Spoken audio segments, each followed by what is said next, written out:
Le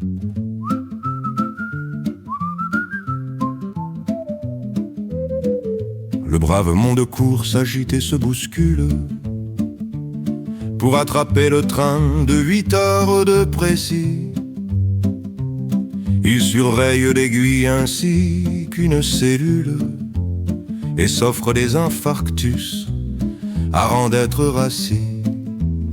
Moi je connais un gamin aux semelles de laine qui arrive à l'école bien après ses copains. Ce n'est pas de la flemme ni qu'il ait de la peine, c'est qu'il a en chemin écouté l'appel du destin. Ne dites pas qu'il traîne, ne dites pas qu'il dort, il n'est pas en retard, il est ailleurs encore, loin des aiguilles folles et des montres du Sacré-Cœur. Il marche dans le temps d'un éternel flâneur, oui, il marche dans le temps d'un éternel flâneur. À 8h05 devant la grille close se tient un vieux cerbère, le doigt sur son cadran.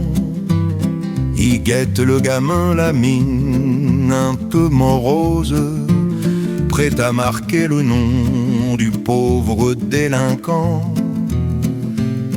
Mais voilà l'adolescent, l'allure un peu traînante, le sac sur une épaule et le casque aux oreilles. Il arrive en chantant une gamme nonchalante, comme on sort en douceur d'un royaume de merveilles. Son petit carnet rouge aux pages griffonnées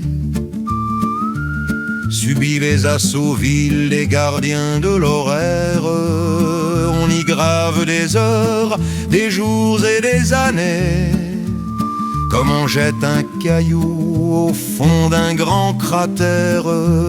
Mais l'encre des censeurs, bien qu'elle soit fébrile, s'efface devant lui comme un mauvais dessin.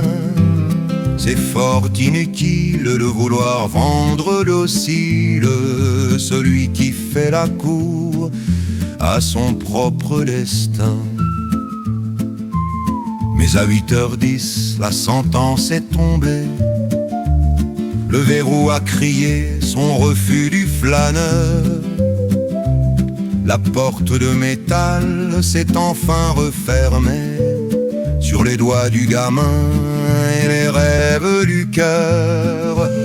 Le surveillant derrière arbore un air vainqueur. La loi, c'est la minute, grogne-t-il au gamin. Mais l'autre, sans un mot, s'emmène une rancœur, s'en va voir si le monde est plus beau au jardin. Plus tard, quand le gamin fut devenu un homme, on voulut l'enfermer dans un bureau bien gris, lui donner des dossiers, des télés et des sommes, et le faire pointer comme un pauvre amaigri.